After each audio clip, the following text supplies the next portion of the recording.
Hello to everyone, welcome to instant study. बच्चों, आज हम चित्र वर्णन पढ़ेंगे।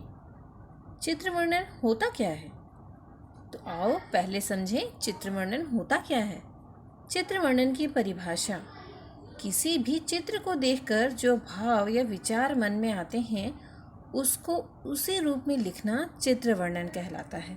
सपोज आप अपने घर के गार्डन में किसी गिलहरी को इस डाल से उस डाल उछलते देखोगे तो आपके मन में कोई भाव आएंगे, कोई विचार आएंगे कि ये गिलहरी कैसे उछल कूद कर रही है, इस पेड़ पर जाएगी, ये फल खाएगी, यहाँ से कूदेगी, वगैरह वगैरह।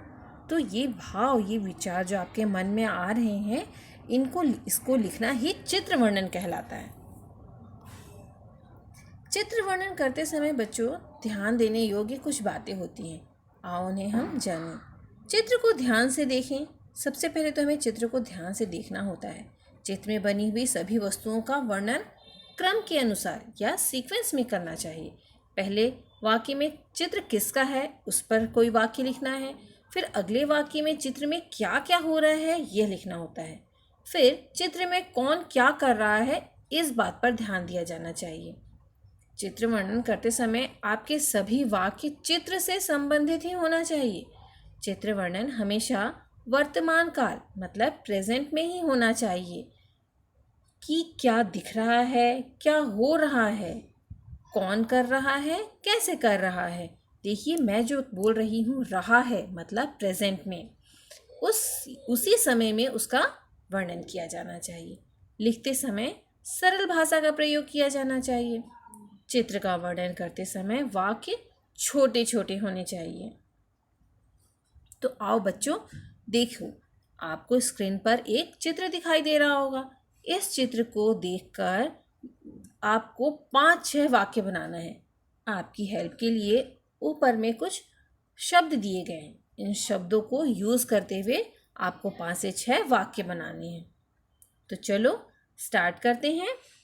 देखो, ये चित्र किसका है? किसी प्लेग्राउंड बगीचे का चित्र है।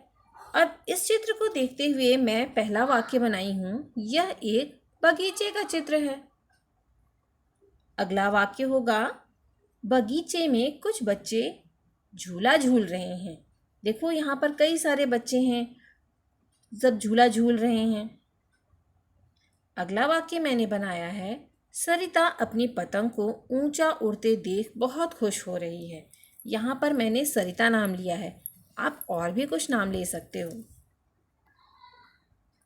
चौथा वाक्य मैंने बनाया है, अमन और रवि फुटबॉल खेलने में मस्त है। देखो, यहाँ 2 बच्चे हैं जो आपस में फुटबॉल खेल रहे हैं। अगला वाक्य, नेहा और मीरा मिट्टी के साथ कोई खेल खेल रही हैं। यहाँ पर 2 लड़कियां हैं जो सैंड के साथ खेल रही हैं। अगला वाक्य मैंने लिया है, सीमा के हाथ में पीले रंग का गुब्बारा है और वह अपनी सहेली के साथ बगीचे में घूम रही है।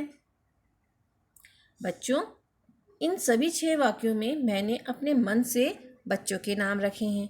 आप चाहो तो इनमें अपने मन से कोई और नाम भी दे सकते हो।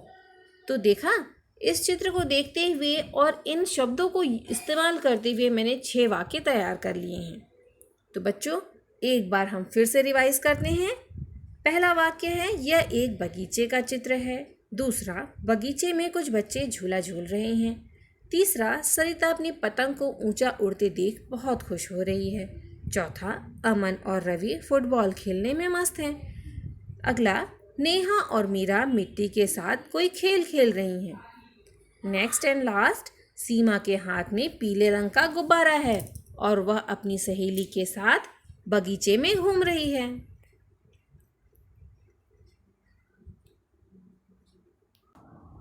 तो बच्चों, इसके साथ ही हमारा चित्र वर्णन खत्म होता है।